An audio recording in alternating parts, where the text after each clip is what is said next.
Episode number 97. Are you eager to get unstuck and figure out what you would actually like to do with your career next? Have you been going around in circles trying to figure it out but getting no further forward?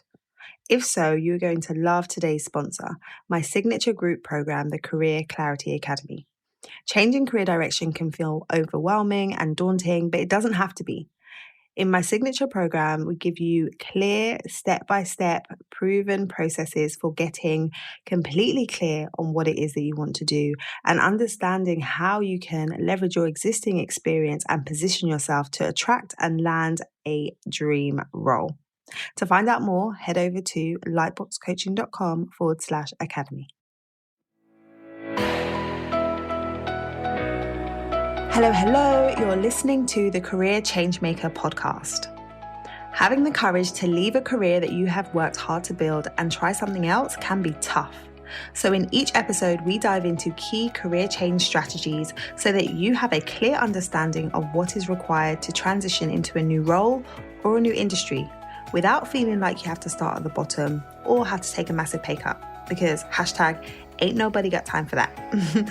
If you are ready for frank and honest discussions about how to become a career change maker, keep listening. I'm your host, lawyer turned career strategist and executive coach, Janine Esbrand.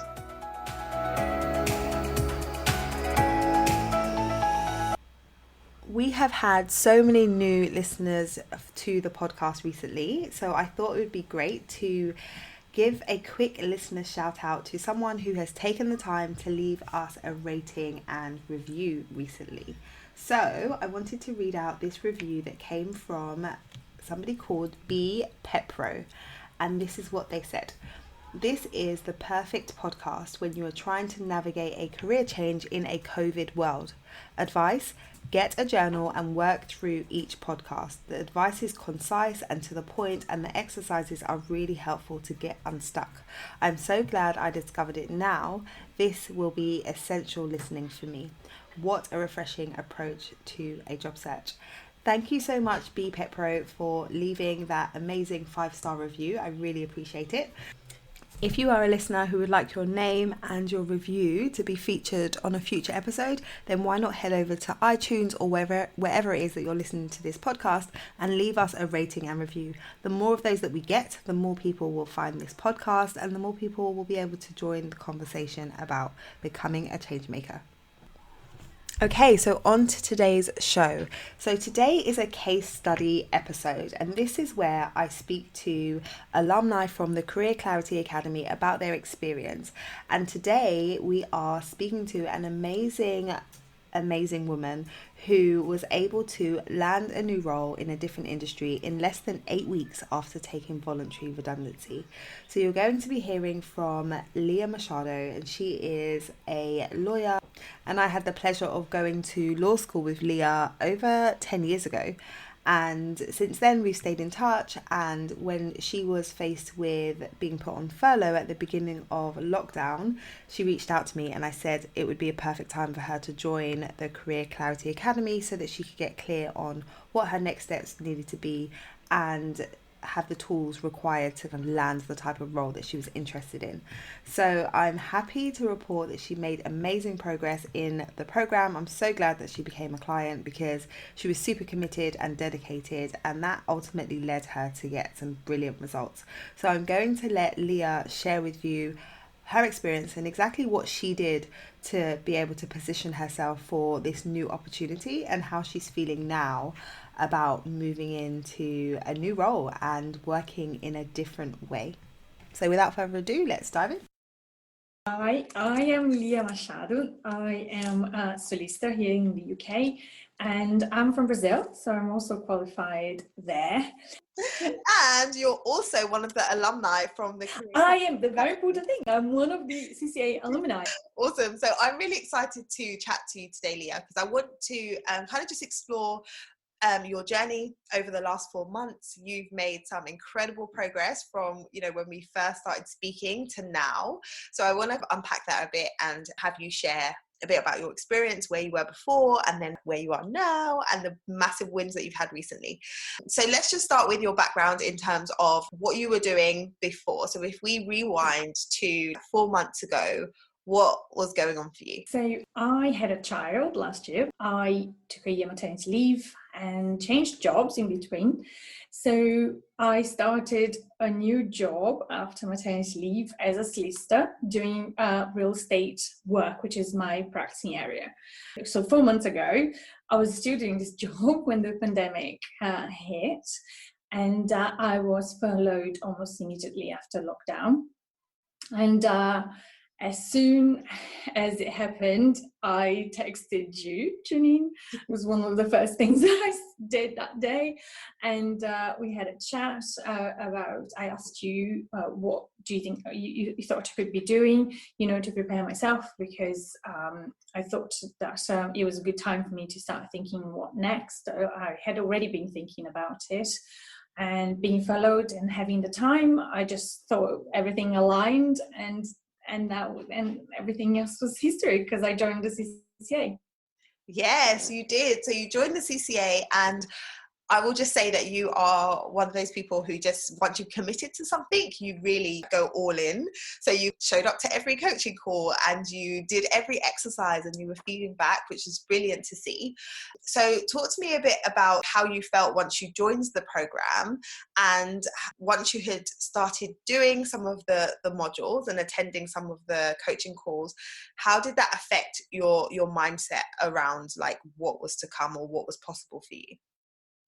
It was interesting because in the beginning, I was so lost, and it's so helpful that the first few modules are all about clarity and where you are. There is so much work in. I think the preparation work for you, to start layering everything else. So I remember those first few modules being like so fearful, really, like I don't know what I'm going to do, and having direction. It was really good, and I chose to dive in and give it my all. So yes, I did all the modules, all the homework and the thinking, because I think you need some time to think as well, and it was really fortunate for me that I found out what I wanted to do very soon. And what would you say helped you to do that? So there's various exercises that you go through in the first few modules. What specifically, or what would you highlight to say, okay, going through this process or doing this particular thing really helped to get to that clarity piece? Oh, definitely. When I did the auditing about every single job I had here in the UK, it was clear as daylight what was it that was wrong in the role where I was, what is it that I wanted for myself, what was my next workplace was going to be like. Yes, definitely the auditing for me, but there are so many other exercises which are really cool as well. I think these exercises, which is kind of like self-awareness as well, they took me on a journey and made me think, oh, this is what I really liked about that job, but it's not really happening here, and this is what I really miss, and that's how there was the direction started becoming very clear to me. Yeah, I love that, because oftentimes when we are trying to figure out the future, like what am I going to do, we're very future focused and we're saying what am I going to do, but actually taking the time to go back and assess, like, what have I done so far and what decisions did I make and why did I make those decisions, can then help you to figure out, well, why is there misalignment now, why is it that I'm not feeling happy in what I'm doing now, what's missing, so that then you can shape what the pathway looks like going forward. Oh, definitely. It's quite hard because, as you said, it's difficult to figure out the future, but it was amazing how much the past helped me guide it and helped guide my decisions. Because I think I've read this recently, when you know what you don't want, finding out what you want becomes a lot easier. And it was exactly what happened to me.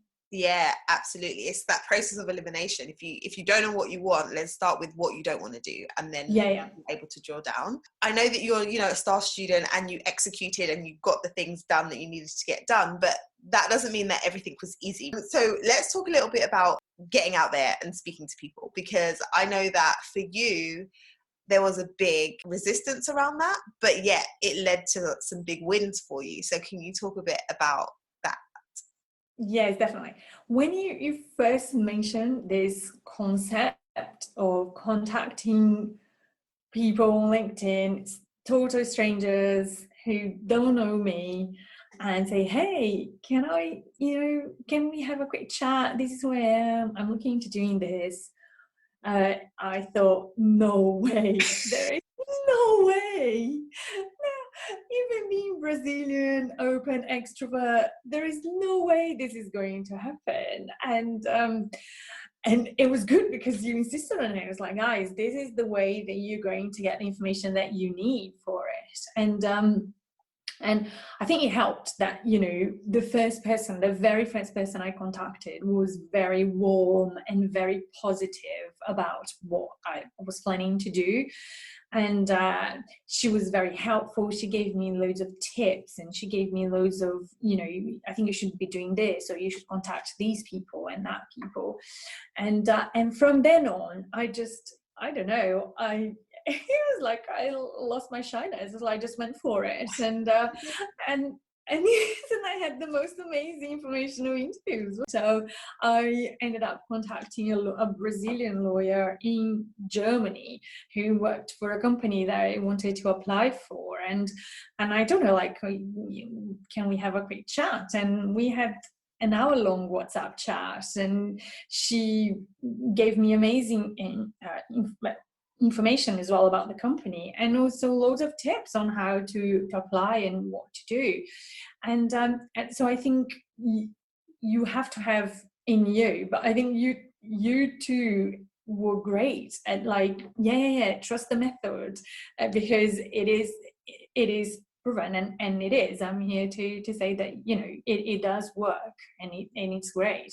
And then at the end of the day, people want to talk about themselves, isn't it? And a little bit, and you always you speak to people who want to talk about themselves, about their journey, and for them, they probably don't have the opportunity to do that every day. So the first lawyer I spoke to, I took her a trip, over a trip on memory lane. Yeah, she was like, she remembered a time when she was an intern at a magazine, in environmental stuff, and I could sense in her voice that she was reminiscing, and she was really happy to talk about it. So yes, we cannot be shy. And another great advice that you gave us was, like, don't think if they don't want to talk to you, don't think it's personal, because they don't know you. And it is true. It's just a message on LinkedIn, isn't it? They don't know who you are and who you're going to be. So if they say no, or if they don't reply, don't take it personally, because they don't know me, Lia. It's probably they're too busy, they didn't see the message, or and I think that was great too, because those people who didn't reply to me, didn't matter, because I got others. I spoke to quite a few people. Yeah. Oh, so good, Lia. So good. When you look behind the reason why you were saying, no way, I'm not going to do this, there's an element of fear in terms of, what are people going to think of me if I put myself out there? If they reject me, what's going to happen? And so now that you've pushed past that fear and you've actually gone out and made new connections and spoken to people, what would you say to yourself if you were speaking to yourself back then, the person who was like, oh no, I can't do this? What would you say to yourself? But I wasn't at the CCA for a reason, and I needed to trust the method. So we signed a contract, and I found my contract the other day, which is great. You make us sign a contract with ourselves, and being a lawyer, that was like, I cannot break this contract. So I would just say to myself, look, trust the method and go for it. It's not personal. If they say no, it's not personal, and if they say yes, you're going to have loads of information to work with, so go for it. Love it. Okay, so let's talk a little bit about the transition and the fact that you were in private practice, you're working as a real estate lawyer. So when you started thinking about what you would like to do, and you started to narrow down and identify, okay, this is the type of environment I want to work in, this is what I want to ideally be doing. How did it feel for you in terms of what is actually possible? Yeah, this is really good because you know, the exercise where if money is not an issue, what is it that you would, well, retraining is not an issue, or whatever. And it was quite, I had a quite broad you know, spectrum, but quite soon I realized that's what I needed, is because I thought I want to quit the law, I want to, I don't know, become a nutritionist is one of my dreams, or you know, loads of ideas. But I decided to give law another shot and just change the environment where I was in. So I wanted to leave private practice and move in house, and if possible, if it wasn't to ask too much, I also wanted to change sectors, because I just found that what I was doing in my previous job wasn't challenging enough for me anymore. So I wanted a new challenge. I wasn't really 100% sure what the sector would be. I thought maybe energy,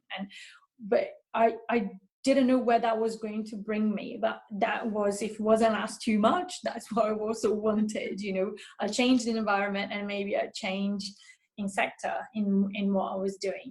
And I think you know, narrowing it down, it was a moment of clarity for me. It was the moment of clarity that I had quite early on, which for me personally was quite helpful, because then I had a thread, and then I just went on that thread right through to the end. Yeah. It's so good that you said that about, you know, your initial feeling was, oh, you know, I want to just do something completely different. And I think oftentimes when people are feeling frustrated in their role where they are, they feel like, I need a complete change, and then they kind of want to throw the baby out with the bathwater. I don't know, that phrase is a bit crazy, but you know what I mean. Like, they just It really is, say, of course it is. That's exactly how I'm I just felt. gonna tear it all up, despite all of the experience that I have and all of the years I've invested. I'm so frustrated. I want to do something different. So it's really great to hear you share how you took a pause and really looked at it and said, okay, what about what I'm doing right now is not what I want to be doing? And when you remove that, what's left? And then how could I potentially work in a different environment, but still use the skills and expertise that I already have? And so it was great to see you say, do you know what, I'm not going to completely walk away, but I'm going to tweak and I'm going to shift in the way that I'm practicing law. Exactly. And it was, and we talk about a lot about this in CCA, which is my toolkit was so full of stuff that I could use, you know, that I could transfer. So my transferable skills were major for, you know, doing what I'm doing now, going to this new role that I'm going, which would have been a shame not to, you know, try again or think that I could transition in this way. So I think that's when the course really helps as well. So you have some you realize what your transferable skills are and how they can be applied, and how you look into them. So, and even like applying for jobs, isn't it? So yeah, you're great with that, Janine. So how you look at the job application, and you look at your experience and you try and merge them. And it's amazing because sometimes we underestimate our experience. A lot of the time. A lot of the time. and we think, oh no, that's not important, or that's not really a skill, or whatever. And it is, and it's amazing when you look at when I looked at my toolkit, I'm like, oh my god, I'm so prepared, I'm so ready to do this, I really can do this. And I think it's a great module of the course as well, like that you will think about your strengths and how you apply them as your transferable skills. Yeah, absolutely. And so let's talk a little bit more about kind of how the role that you're moving into came about, because I think that often when you set that intention and say, okay, I want to do something different, the next question is, how in the world am I going to do that? If I reach out to a recruiter, they're going to say, well, you don't have like that specific experience. So then, and I look at job boards and it might seem as though I don't have enough experience. And then oftentimes people are discouraged. So let's talk a little bit about how this role came about, and then, you know, like what you did to prepare yourself to interview for a role that was very different from what you've been doing. So this role was not advertised. So what's the percentage of roles which are not advertised? I never really know by heart. 80%. 80%. 80% of roles are not advertised, and they can be found in the hidden job market. Exactly. So this was one of them. I didn't know they exist. When you said that the first time, I was like, no way that can be possible. And it is. And it's another nugget from the course, because you are always going on about your connections and networking and how to keep in touch. And this role I'm going to was, the company is a client of my old boss, a lawyer I worked with for 6 years. And I kept in touch. We kept in touch. Was it 10 years ago you worked together? Yeah, it was 10 years ago. I joined 10 years ago, and we joined her firm 10 years ago, and we worked together for 6 years. And we kept in touch. We have common interests still. I see her quite often. Not in the pandemic, but during the pandemic. But we kept in touch since I left 4 years ago.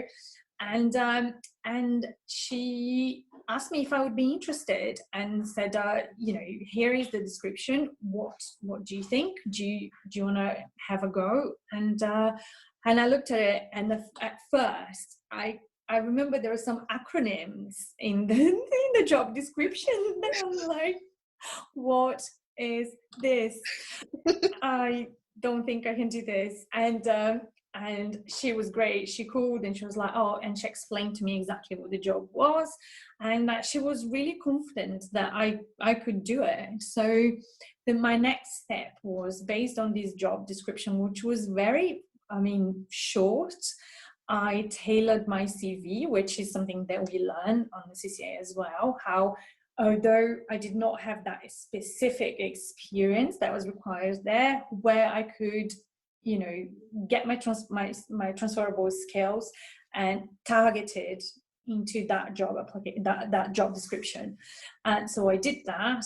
I sent my CV, and I got the interview, and it was great. I was so nervous, and because my last job interview was 10 years ago. So we had a session, didn't we, Janine? You helped me prepare for it, which I thought was so important to me. So when the questions came, even if they were not exactly the questions we had discussed, we had done the STAR approach, didn't we? Which is situation, task, action, and result. Yeah. On quite a few instances, from quite a few different situations. So even if they were not exactly what it was, the questions were not exactly those, I already had the examples clearing in my mind. Mm-hmm. So I wasn't caught like, I didn't know what to say. So so that's how it went, really, and how I got prepared. I think preparation, we always talk about interview preparation, but I think the best preparation that we can do for a job interview, obviously, knowing your CV is a given, isn't it? You sent your CV, so you really need to know what's in there.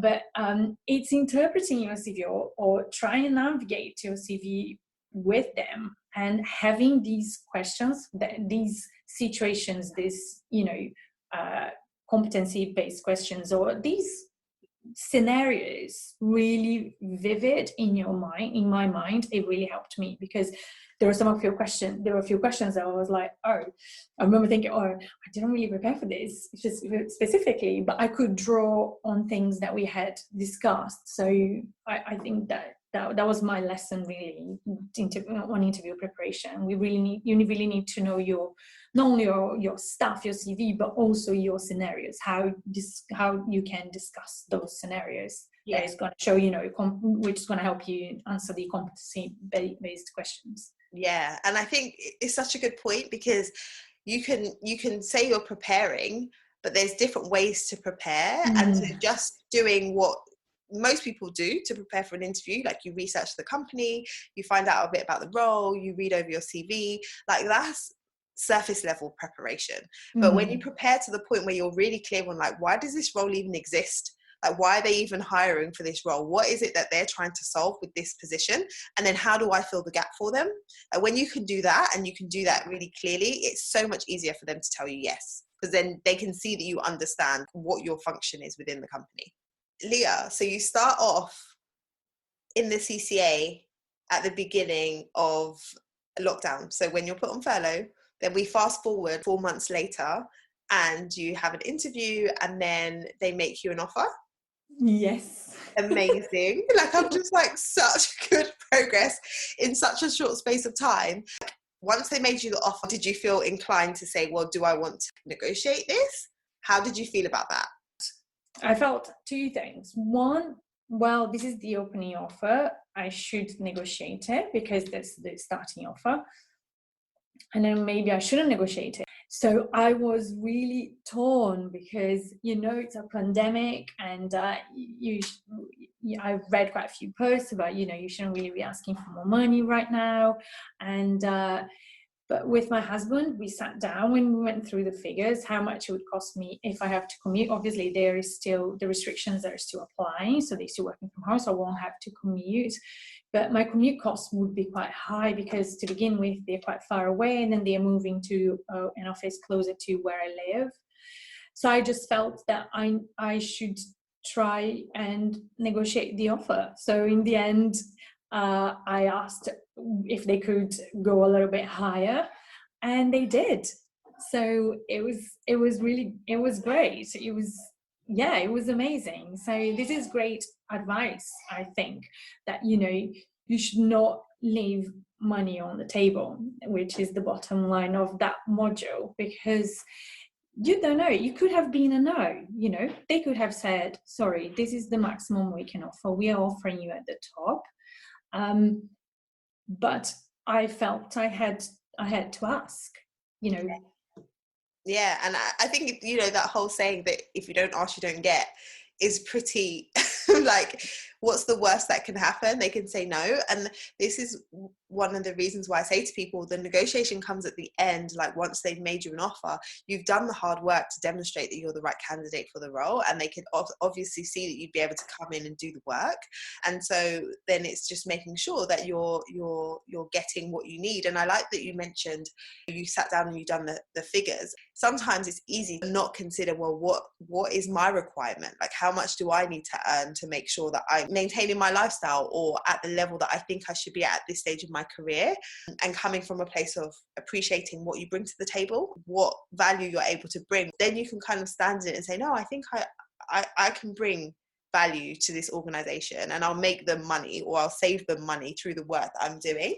So I'm glad that you kind of stuck to your guns. No, so am I, because also I think I would be, I don't know, I wouldn't be very happy if I hadn't done those sums and then thinking that, I would be spending a lot more than I initially expected if I was to commute, and thinking that I could have got, because the increased offer will cover my commute costs. So you would have been such a waste for me, and I think I would be beating myself about it. Therefore, why not ask for more if that's what I wanted? Yeah. Oh, so good. It's just so nice to see, like, what you've learned, you've just put into practice, like, it's like, on this module we said this, so I went and done that. On this module she said this, so I went and done that. And I'm like, I am a good student, aren't I, Janine? I am such a good student. Such a good student. It's fine. I am when I started, I really wanted a change. So today I found a note that I wrote on the day that I was furloughed, and I said in that note, I hope I don't have to go back to that job. And it was exactly what happened. And the method works. I think that's, it's a combination, is what you always say in the beginning, isn't it? There has to be action, because the method is there and we know it works. But what you need to put in is the action, is put the project into motion. I have a friend who's also now doing this CCA, and it's exactly what I told her. If you put the effort in, there is no way it's not going to work out. You are going to, what is it, we don't know, it might not be as quick as it was with me. I was quite lucky, and I had this person in my network who recommended me for the role and stuff, but it's quite feasible. It's quite concrete, the what you get back when you put in the work. So I think it's totally worth it. You know, what we're saying about putting in the work, and when you're putting in the work, you don't necessarily know what the timescale is going to be. Like, you don't know. It could be 3 months, it could be 4 months, it could be 6. But the point is that you're committed to making the change, whatever that looks like, and being on a journey to like figure it out. And putting in the work up front, it can feel like a lot. But in the grand scheme of things, if you're able to then move into a role that you actually really enjoy, or is, you know, giving you the things that you feel are missing, then it's totally worth it. So I'm glad that you kind of had that mindset going into it. I was just like, right, I'm just going to do what I need to do to move me forward and get unstuck, essentially. Absolutely. And it's all about getting unstuck, I think. This is it. And it's a lot of it, I mean, about self-awareness, really, isn't it? Because holistically, we talk about it in the first module, isn't it? There is no such thing as work-life balance, isn't it what you say? Yeah, it's all about work-life integration. Exactly, it's integration. It has to integrate, and there's no integration for me. I spent 3 hours a day commuting. I mean, I got home, was knackered, and yes, I only did it 3 times a day. It was awful. Yeah, a week, 3 times a week. And it was when you are, I always say, when you were in the eye of the hurricane, I could not see it. So, like, you know, I'm not saying thank God for COVID, but yeah, it was the furlough stopping that made me, because it was like, since, I don't know, maybe it was the end of last year, I was like, my goodness, this is not happening. You know, something needs to change. And what is it to change? So saying this was October, it took until April. It was like 6 months for me to, something needs to happen. What is it that needs to happen? And we needed a pandemic. And my journey could be put off furlough for me to actually do it, you know. And I can see, like, if I was, you know, if I wasn't furloughed, maybe I know it would have been a lot harder for me to you know, put in the work. I probably would have still done it because I wanted it so badly.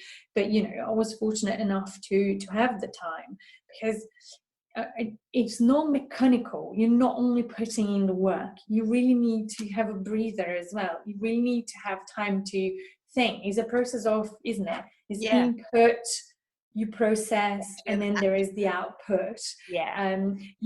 If there is only input and is frantic, there isn't thinking, so the strategy gets muddled up. So you need time as well. But the course is so structured that there is implementation week, which is a breather for us to, you know, catch up with work and stuff, and it's great. There is so many nice things that came out of it. You know, you connect with other people. There will always be a connector. So my enrollment, there are 2 of my colleagues who helped me. I spoke to friends of hers, and it's all about networking, isn't it? Now I'm converted. You know. Talk a little bit more about that, Lia, in terms of the format of the program. And you mentioned, like, in those who enrolled with you, so like your cohort, there were different women. What did you most enjoy, or what did you find most impactful about, like, the structure of the program, and how we blended the, you know, group coaching calls with the modules, with the Facebook community? Like, do you want to share a bit about that? Yes, I think it's really well thought and very organized, because you start small, isn't it? And then you build layers and layers and layers and layers. And, you know, for example, when we did the interview module, I wasn't interviewing yet. And I remember thinking, oh my God, will I ever get an interview? But I do remember that. I remember when we had the interview session, the 2 hours outside of the CCA, and he said, have a look at the interview module as well. And that's when I went back to watch the interview module. So it is so good the way it builds up, because I wasn't a LinkedIn person before. Like, I spent so much more time on Instagram, you know, like reading about celebrities rather than on LinkedIn, which is completely relevant content for what you're trying to achieve and connecting with people. And even like friends from university were doing great things. So out of this, you know, me reconnecting, being active on LinkedIn again, there is so much of it. And I think the course is great because it explores the importance of LinkedIn. There is a masterclass on LinkedIn so that you know exactly how to learn. You learn very well how to navigate LinkedIn. So, and there is this is progress in a very controlled manner, maybe, so that you don't get like, oh my god, where I am. You just progress slowly towards the goal at the end, isn't it? And with the coaching, and I think the coaching calls complement this, because is a community, is a time for us to take to ask you our questions, but it's a time where we see where the other girls are also struggling, that you're not struggling alone, or maybe if you are stuck somewhere, at least one other person will be stuck at the same place as you are. So knowing that human part of it, like that you're not alone, it was really great. I enjoy, I'm a people person, so I like being around people and being able to share this experience is great. And I'm not a Facebook person, and Janine, you always had to text me and remind me of things on Facebook, but I like the fact that whatever it is that I missed, if there is something that I don't know where it is, I can always go in the group and I'll find it there. You know, the whatever it is, a template, an email template, and it's all done on Facebook. I think that's great because it's public as well. So navigating Facebook, I can see so much feedback on other stuff that you do for other people as well. And yeah, I think it's great. The structure is great. Yeah. Oh, I love that. It's good to know like what resonates with people the most, but the structure of the program is intentional to have that element of, you know, you're on the journey on your own, like individually as you go through the modules and you dig deep and you do that reflection work, but then we come together in the group coaching so that you can get your questions answered, like you said, but also recognize that you're not alone in the journey. And there's power in that, because there's so many times where, you know, someone would say, oh, you're interested in this, you know, I know somebody, and like connect you with someone, or just hearing somebody articulate how they were feeling. And sometimes you might be feeling the same way, but you didn't know like how to express it, and someone else is able to express it, and you're like, yeah, that's exactly how I feel, but I didn't know how to actually say it out loud, you know. And it's just lovely to see, for me as the coach, like at the beginning of the cohort, we bring together a group of women who've never met before, and by the end you guys are like, you know, cheering each other on and encouraging each other and supporting each other, and I'm just like, oh, it's just so beautiful to watch. Like, it was great. And I think my cohort was really special because there are people who started, oh, I'm gonna do this, and at the end they were like, I'm gonna write a book. So I know. It was so overwhelming, and you know, and so cool to be sharing, because at the end of the day, you know, all this that's going on in the world is all about community, isn't it? If we are in community, not feeling that you're not on your own is just so good, especially in a time like this. There is uncertainty and stuff, and you know that you're not alone. You have that uncertainty yourself. You don't know where you're going, but you're not alone. There are other people who don't know where they're going. Okay, so just to round up then, Lia, if someone is listening to this and they have been considering joining the Career Clarity Academy, or they've been feeling stuck with, what do I even do next with my career, what would you say to them? Call Janine. 2 words, call Janine. Schedule a call with Janine, because I think if you already reached that point that you really need change, I think talking's a lot easier then, isn't it? Try and find, because there are probably other things out there, but I think the human contact and the connection with you to, you know, and find out if the course is for you. And I think it it was really good the way you explained it to me. I still have my notes as well. You know, we don't know what's going to happen. We don't know on the other side. In April, we didn't know. We just knew there are some big changes coming up. We didn't know how big they were going to be. Now we're starting to know a little bit more. So I think it is, I would contact you, Janine, and there is one more thing.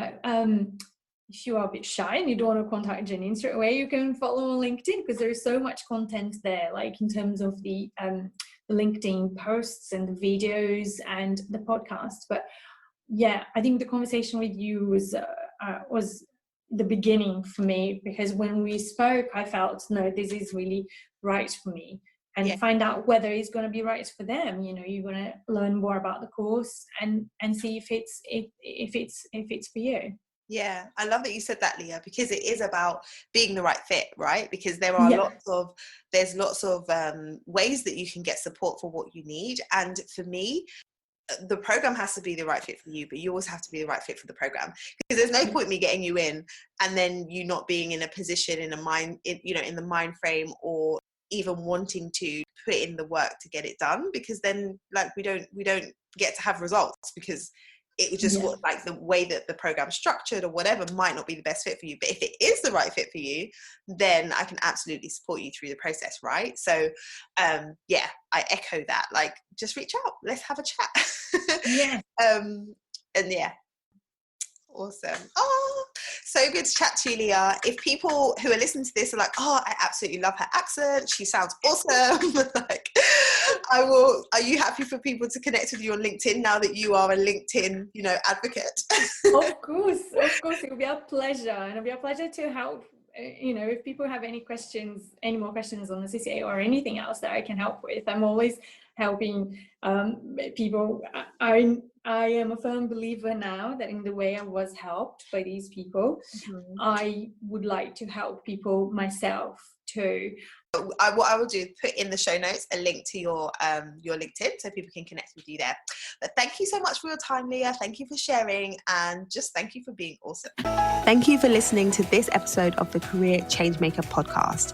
If you have enjoyed what you've heard today, then head over to iTunes or wherever it is that you listen to podcasts and leave us a rating and review. And don't forget to subscribe so that you can hear when the next episode goes live.